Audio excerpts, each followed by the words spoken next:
listening to me today, this morning.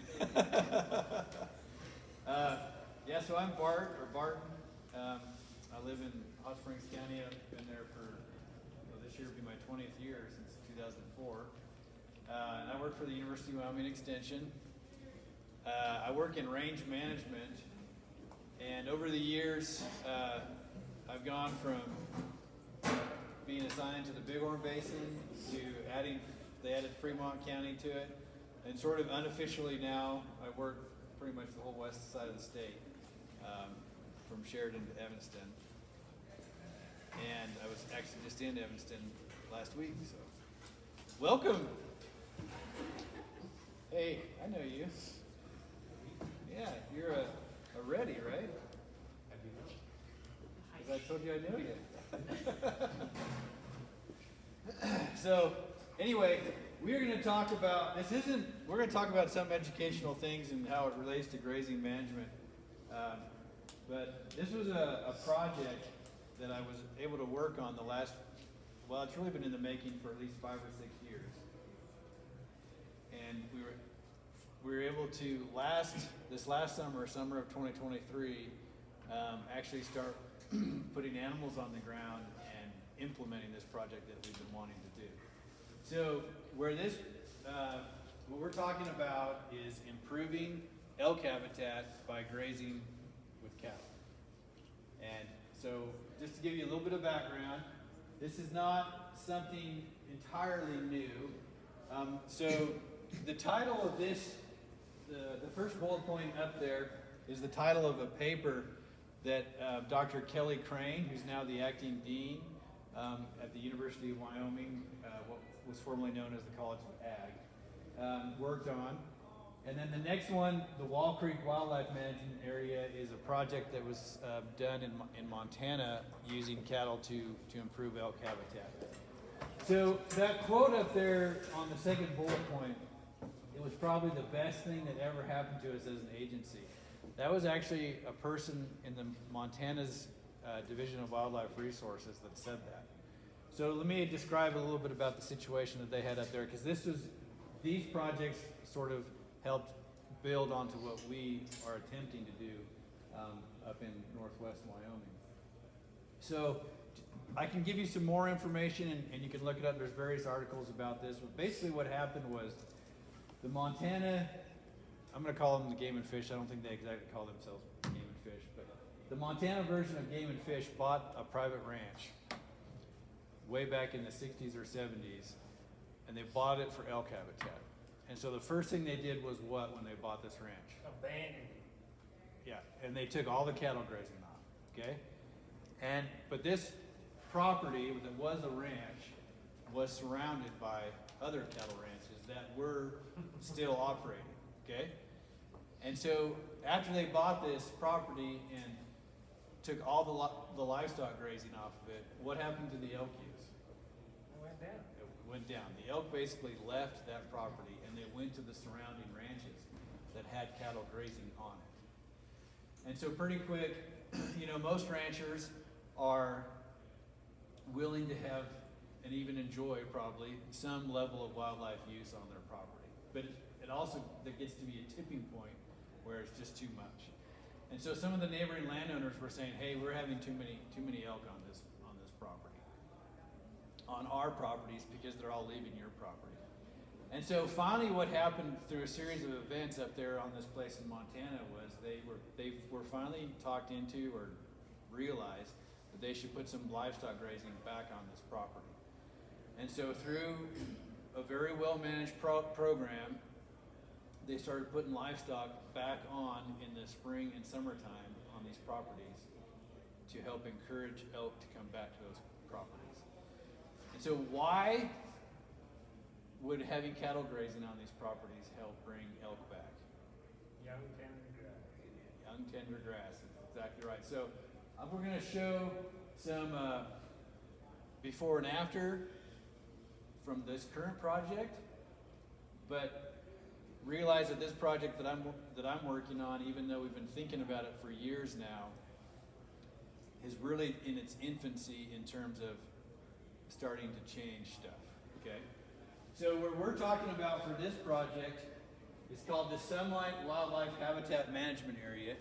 And if you're not familiar with where that is, the area in general is called Sunlight, but this would be like between Cody and the northeast entrance of Yellowstone Park. So if you leave Cody headed towards Billings, but instead of going to Billings, you go over what's called Dead Indian Pass, and then you get down there to the bottom, and then you'll turn south back up into Sunlight Creek, and that's where we're talking about. So this habitat management area is owned by the Wyoming Game and Fish, and we'll get into some more, have some more photos of it, but the area is designed to provide critical habitat for wildlife, and I'm sure that the wildlife that was intended to use this property is more than just elk, but at least what has happened over the years is the intended use has really been for winter habitat for elk to use as they migrate out of Yellowstone and the surrounding mountains as well. So you can kind of picture this as irrigated meadow-looking lands that are surrounded by foothills and even mountains. And then there are also deeded private property immediately adjacent to this habitat management area. So, very similar to what we were talking about from the property in Montana, what was going on was the deeded land, the private property that was adjacent to this habitat management area had cattle grazing on it in the summer and early fall. And those lands were also irrigated by pivot irrigation mostly. And especially during winters where we get a lot of snow and the elk are really looking to come down, the elk were skipping right past the game and fish and going to the private property land, privately owned ranches. And those people were starting to have complaints about too much elk use and very little elk use on this property. And another thing about this property, the game and fish property, is that you can't go in there from sometime in December till I think late April. So no human encroachment is allowed. Like you're not even supposed to go in there and walk or hike. But there was very, very minimal elk use in this property. So what are we kind of dealing with? So I took this picture in May of 2023, and this is so you can see a little bit of green up. If you look carefully, there's a pivot right here, and then you can see all this grass, a little more grass out here. So when plants get like this is multiple years of growth with basically no use. So no haying, no livestock use, very little wildlife use. Of course, no other disturbances like a fire. Pretty much nothing was going on. So when these plants get to be like this, you'll hear people call that coarse vegetation, or even they might call it wolfy sometimes. But it becomes very, very unpalatable to almost any grazing animal. The big species of plants in here were basin wild rye and smooth brome. There's also crested wheatgrass. There's a few natives, but those species that I just named, the brome and the wild rye, not only were these particular plants going years and years and years with no use, but those species also have a tendency to be pretty coarse on their own, and you get quite a bit unpalatable to grazing animals, even if you're using them quite a bit. So the elk were passing right through property like this, or not even going to it. I've got another couple pictures here. So that's kind of what we were dealing with. So that's my leg and shoe in the picture. That's kind of what we were dealing with in terms of the production that was out there. Something else that was happening was there's 5 or 6 pivots out there, and there is irrigation water available. But those irrigation systems weren't being used very effectively. So, like I mentioned, 4 or 5 years ago at least, I started talking with the neighboring rancher about his desire to fix this and what we could do. And of course, we were dealing with the Game and Fish and some great people over there, but they have their own limitations in terms of they're a government bureaucracy, and then there were personalities involved as well. But we were finally able to come to an agreement where we would at least try on an experimental basis of grazing livestock on this Game and Fish property. And it was really satisfying to have different personalities. I'm trying to be a little bit delicate about how I say this, but these personalities didn't always get along in the past. In fact, they had probably argued and fought quite a bit, not necessarily over this topic, but over other topics. And the reason I bring that up is because it's important to realize that even when we have disagreed in the past or in the present, as natural resource managers, we can still come together and be professionals and look beyond where we've had disagreements and look at what we can agree on for the betterment of the natural resource out there. And that's exactly what happened here. We had strong personalities that at times were very much at odds, but we came together on this project to work together for the improvements. So on May 29th of this year, this is what happened. And it was pretty fun to be able to be putting yearling steers out on this Game and Fish property. And I say that because there are very few opportunities where we're able to use livestock in a targeting grazing system to improve the habitat. Now, we did not just turn out livestock onto this property unmanaged. So we talked very specifically about when the cattle were going to graze, how we were going to graze, and how we were going to get the irrigation systems going. So we very much wanted this to be a highly intensive managed property with lots of opportunity for irrigation, rest, and regrowth. The other thing that we needed to consider was that this property and especially the surrounding lands to these irrigated meadows are really important for people that are recreating. So hunters, hikers, there's fishermen nearby, and we wanted to be sensitive, campers, we wanted to be sensitive to their needs as well. So I'll jump ahead a little bit, but we really wanted to not be in there during the high points of the recreationist season. So that really starts to happen in August, especially as the hunters come in September. So we were out of there before then. So we took yearling steers through this entire property, not the entire property, but almost the entire property. But we gave them very limited options as to where they could graze. And so it's hard to see, but this is an electric fence. So we had a couple of really good things going for us on this project. The neighboring ranch grazes yearling steers already in what we would call a intensively managed system. So, and irrigates with pivots and uses electric fencing. We didn't want to have to install any kind of permanent fencing, so all the fencing we used was temporary fence, single wire. Now, yes, we did have cattle get out, but it's really not a big deal because we had their crew there almost every day, if not every day, putting cattle back in. The important part of this is, though, if we had just turned cattle out into that property, what kind of opportunity for them to be selective on what they ate would they have had?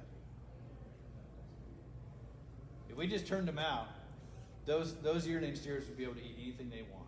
So they'd pick and choose, right? Now, this was our first year. We did have some growing pains.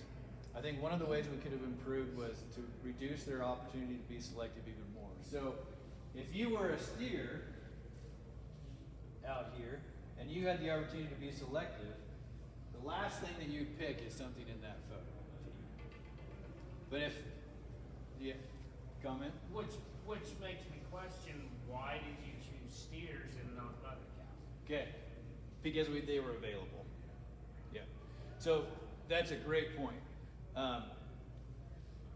To accomplish this, what we wanted to do, we needed a large number of cattle.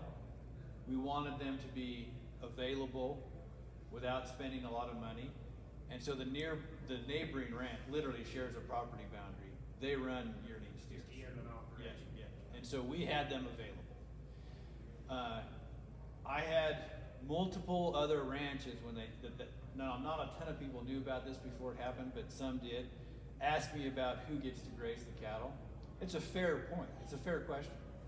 Really, in terms of at least the first year of this experiment, we needed them to be immediately available. And then we also needed someone with the experience and expertise of grazing in a rotational way with electric fencing. We also needed someone experienced with irrigating with pivots. And we had all that right there. And so there's a real good point about, putting some mother cows out there. We might get some better use. Well, and, the average yearling guy really might not like the reduced yields that he's gonna get on those steers. Right, yeah. And it's hard to tell from the photos, but we had almost 1,000 head of steers out there. When we were out there, it was almost 1,000 head. So we needed large numbers. Always, you run at 1,000 at a time? Yeah. Wow. Yeah. So those are all great points. So in this picture, they're a little spread out, probably a little more spread out than I would like them to be. But like I said, we were learning, and there's opportunity. Hopefully, there's opportunity to do better in the future if we're allowed to do this again. But what you're really trying to do here, and this, I know this is a project for elk winter habitat, but there are some great principles here to learn for properties that have nothing to do with elk. So even if you're looking at your own private property, about managing cattle and using tools to reduce their selectivity, their ability to be selective, to be able to manage your grazing. Now that was a great point brought up, that when you reduce their opportunity to be selective, you may be reducing their rate of gain. And so that isn't, just like Ash brought up, that's a great point with yearling cattle where you're really looking at their gain. You want that gain. But this producer was willing to work with this. So here's a picture there. Now I'm going to show you the picture of, don't gasp too hard, okay? So what do you guys think about that? How does that look to you? Yeah, I saw grimace. I saw a couple grimaces, right? You guys are like something out of Savory's picture. So I said we had some growing pains. We also had some weather issues. Now, I've been talking with several of you this morning about the differences of this winter so far and last winter. And then not only was last winter a rough winter, but June just rained and rained and rained. And so we had a big mud issue, all right? So that looks kind of bad, right? Okay, so kind of keep it in mind. See you guys smiling over there. Looks like you're thinking that I ruined it, right? It also looks fertilized, however. Yeah, yeah. So, and also, remember the species of grasses we're dealing with here. Mostly smooth brome, basin wild rye, all right? Very grazing tolerant, fairly aggressive regrowing, okay? So, so those big plants you can see, that's mostly that basin wild rye. So if you don't know what basin wild rye is, when you're out there in those big, and you see those great big giant bunch grasses that might be this big around and at least this tall, that's probably basin wild rye.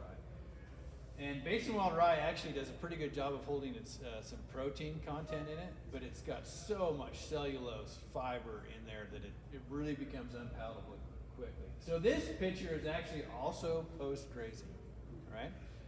So this is one where we probably could have done an even better job of reducing their ability to be selective, the steer's ability to be selective, and got them into a higher density situation where they had to eat some. But also remember that progress sometimes comes not as quickly as we'd like sometimes, and this is decades of basically no use. So our plan is to be able to keep doing this at least for several years. We'll see what Game and Fish thinks.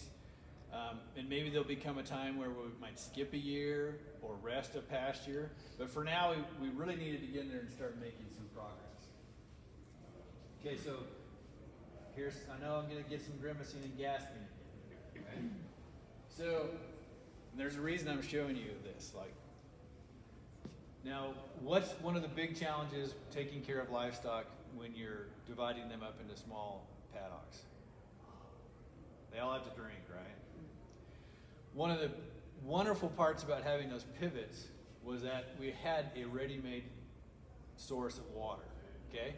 So the crew on this ranch set some water troughs out, and the water came from the pivot. And so that spot right there was where a water trough was, and this was in the middle of, or it happened right when we were getting all that rain, okay? So so when I went up there and I was with the, I don't know if he's called the cow boss or what, but their main guy up there that's on the ground, I mean, he was not panicking, but because he really wanted to do a good job. He wanted to do a good job for the ranch. He wanted to do a good job for the Game and Fish. He just wants to do good work, and this worried him, okay? That looks bad, doesn't it, right? It's a really small area, and that's gonna come back. Just, it'll come right back. So, there are people that would look at that and say, well, you guys failed. But this was a tiny, tiny spot, okay? All right, so now that you were all grimacing from some of these photos, I'm gonna show you some different ones, okay? So, how does that look? Perfect. What's the time difference? Okay, so we got, this is the end of the summer, okay? So, I'm not gonna say that we totally did this with the grazing, because we had lots of water from rain, but we also irrigated all summer long, and we took out a lot of that old course, years and years and years of previous unutilized forages. But we went from, something like this, and we had, some learning curves, okay? So that's just from a different angle, but that spot right there with the bear, that's what that turned into, okay?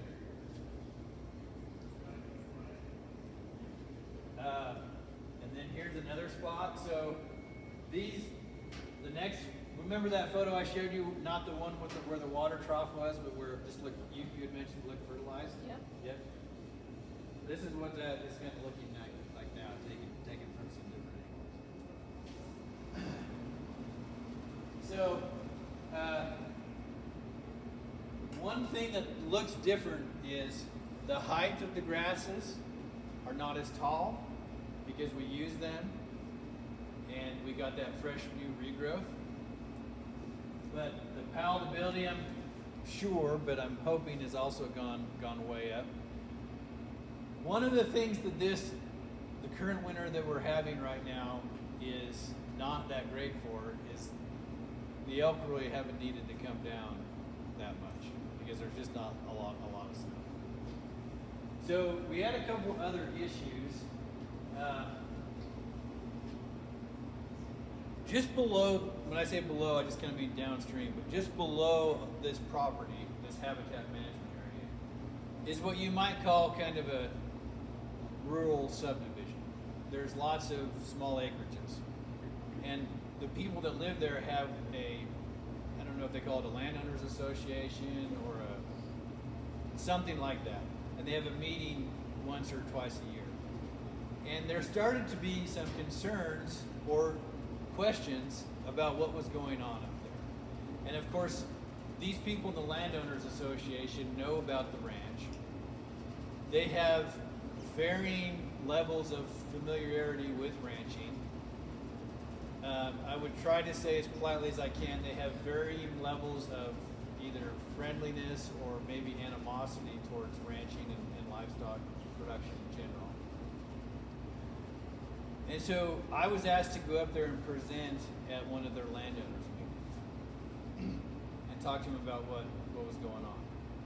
Now, for everyone here in the room is probably in agriculture or at least interested in agriculture. And I'm happy to say that 99% of the people in that landowner meeting just had genuine, honest questions about what was going on up there. Why were there cattle on this wildlife habitat management area? And as I explained, not just me, but as I and Game and Fish had written a letter for them, had explained what we were trying to do, it was really neat to see how they, I think, were sort of friendly to that and said, oh yeah, that makes sense. I was challenged by a couple of people who maybe had a different level of interest in ag, and I had some real interesting conversations with them. One person in particular I talked to for probably an hour, and that person was having a pretty hard time accepting this, and I don't know if they ever did. But it was actually, I was grateful for the opportunity to talk to him about ag and at least try to talk to him about what we had tried to do and what our hope was. One of the things that came out of that conversation was where are the elk currently spending all their time? Probably their front lawn. Yeah. Well, their front lawn or the private ranch lands. And it was also brought up that they spend their time on the other side of the mountain. Well, the other side of the mountain is the United States Forest Service grazing lawn.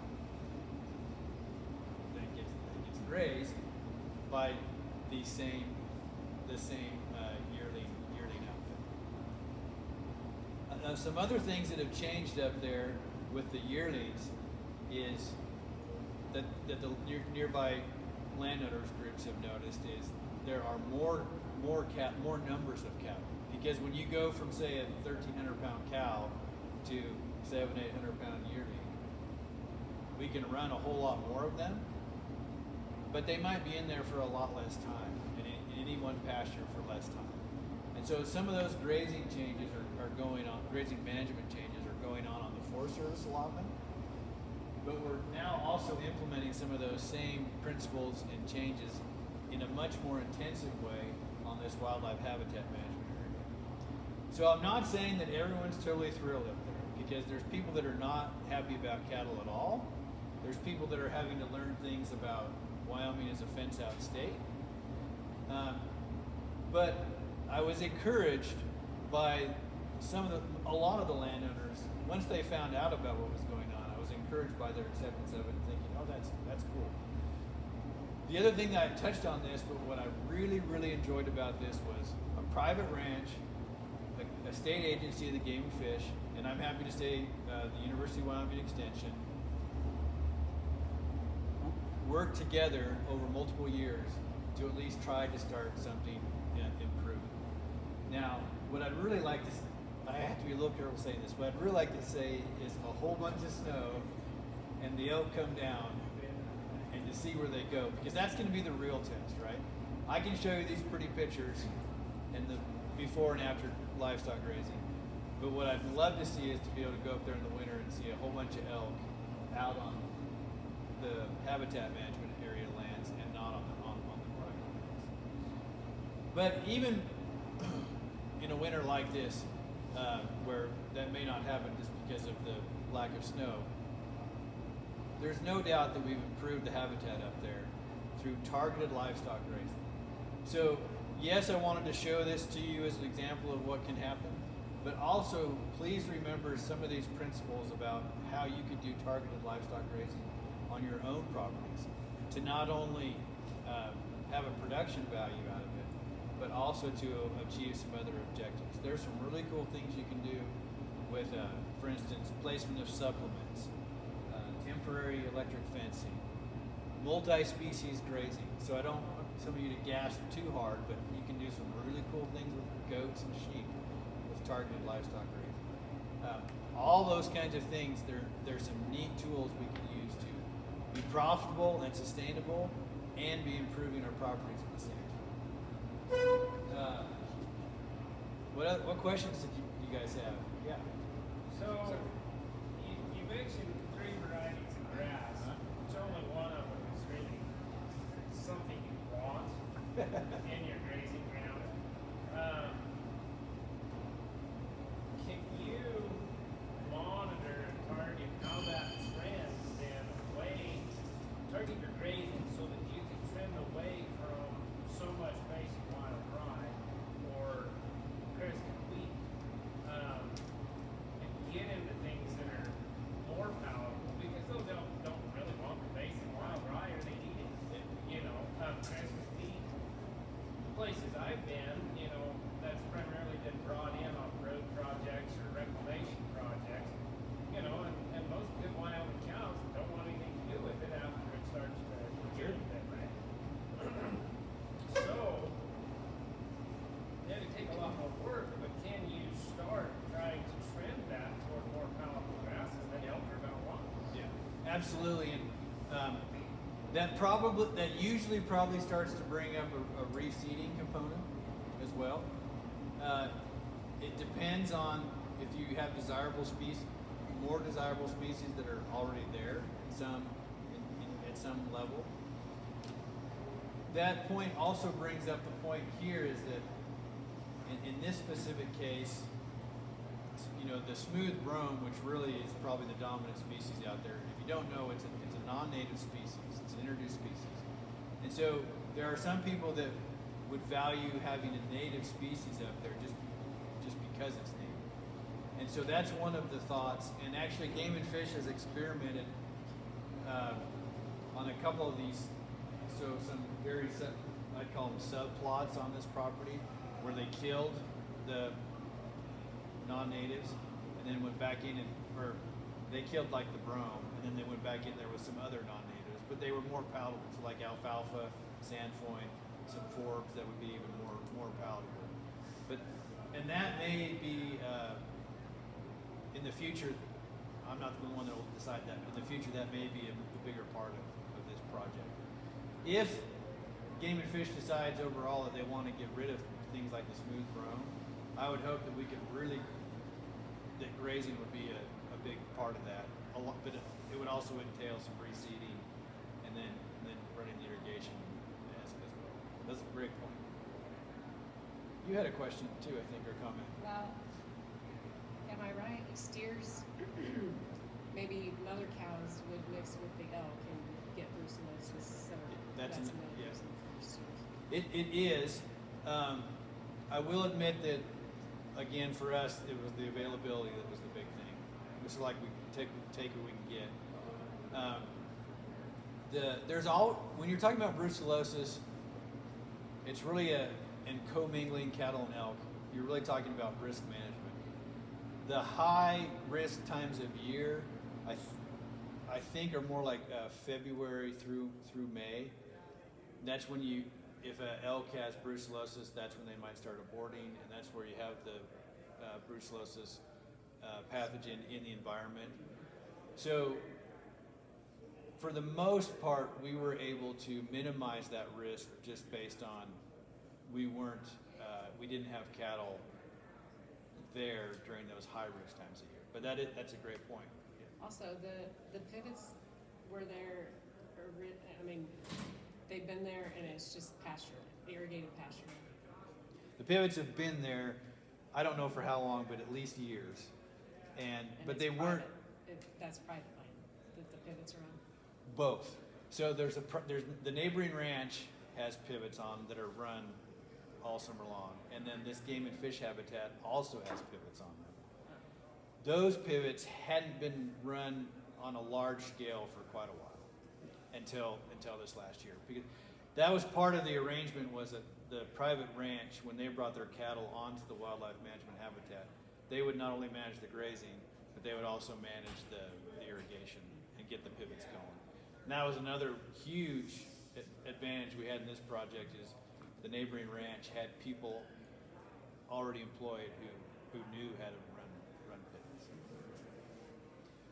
So that was a big, getting those pivots going and working after we did the grazing was a huge part of it. Now, last summer we probably could have gotten away with not so much irrigation because it rained so much, but we were irrigating up there in August, if not September, I can't remember. So I mean, we really put the water to that This year you place. might need it. Yeah, exactly.